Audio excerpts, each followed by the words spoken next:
Assalamualaikum. Hai adik-adik, berjumpa lagi dengan saya Arum Maulidiah, guru dari SD Negeri 2 Petobo. Dalam video belajar apa kita hari ini, kita akan membahas tentang kegiatan ekonomi berdasarkan lingkungan. Kegiatan ekonomi adalah semua kegiatan yang dilakukan oleh manusia untuk memenuhi kebutuhan hidupnya. Kegiatan ekonomi masyarakat sangat tergantung kepada sumber daya alam yang dimiliki daerahnya. Sebagai contoh, masyarakat di pedesaan memanfaatkan tanahnya untuk ditanami berbagai tanaman pertanian dan perkebunan. Sebaliknya dengan masyarakat di daerah pesisir pantai, sebagian besar kegiatan ekonominya mengandalkan hasil perikanan laut.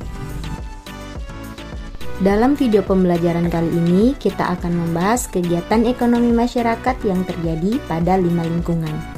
Lingkungan yang pertama adalah masyarakat daerah pantai, masyarakat daerah laut, masyarakat daerah sungai, masyarakat daerah dataran tinggi, dan masyarakat daerah dataran rendah. Yuk kita simak sama-sama. Masyarakat daerah pantai. Pantai menjadi sumber daya alam yang berharga bagi Indonesia. Indonesia sendiri memiliki banyak pantai yang terbentang dari Sabang sampai Merauke. Kegiatan ekonomi utama masyarakat di sekitar pantai adalah sebagai nelayan.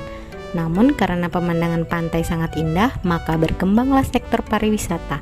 Kompleks-kompleks pertokoan, penginapan, dan hotel, serta jasa pemandu wisata dan penyewaan alat-alat menyelam menjadi usaha ekonomi baru masyarakat di pesisir pantai. Masyarakat daerah laut.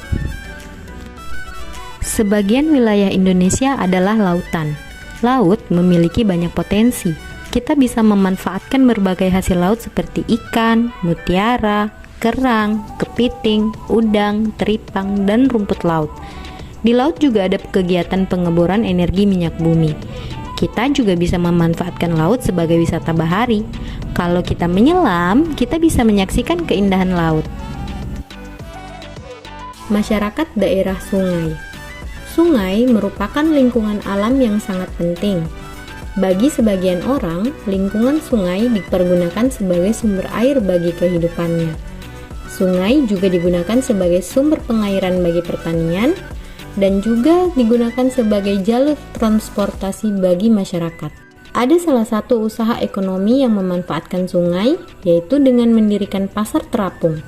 Pasar jenis ini dapat ditemukan di Sungai Barito, Banjarmasin. Semua usaha jual beli dilakukan di atas perahu. Oleh karena keunikannya, pasar ini juga dijadikan objek wisata. Masyarakat dataran tinggi. Dataran tinggi merupakan wilayah datar yang memiliki ketinggian lebih dari 400 meter di atas permukaan air laut.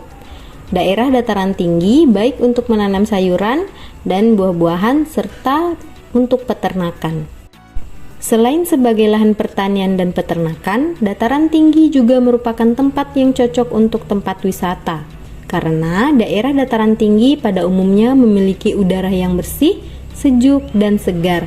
Contohnya, di Provinsi Sulawesi Tengah sendiri ada Danau Tambing yang terletak di Desa Sedoa, Lore Utara, Kabupaten Poso. Danau ini terletak pada ketinggian sekitar 1.700 meter dari permukaan laut. Masyarakat dataran rendah. Dataran rendah merupakan bagian dari daratan yang memiliki ketinggian antara 0 sampai 200 meter di atas permukaan air laut. Seperti dataran tinggi, dataran rendah juga dimanfaatkan sebagai lahan pertanian. Selain itu, dataran rendah juga dimanfaatkan sebagai lahan untuk industri, peternakan, dan juga perumahan. Nah, bagaimana adik-adik? Sudahkah memahami kegiatan ekonomi apa saja yang terjadi pada kelima jenis lingkungan tadi? Bagaimana dengan lingkungan sekitar tempat tinggalmu? Apakah ada kegiatan ekonomi yang terjadi? Kegiatan ekonomi apa sajakah itu? Jangan lupa tulis di buku tulismu ya, lalu diskusikan dengan guru dan teman sekelasmu. Terima kasih sudah mau belajar bersama hari ini. Semoga materi kali ini mudah dipahami dan dapat bermanfaat ya. Jangan lupa untuk tetap terus belajar dan berdoa agar cita-citamu dapat terwujud. Akhir kata, wassalamualaikum warahmatullahi wabarakatuh dan sampai jumpa.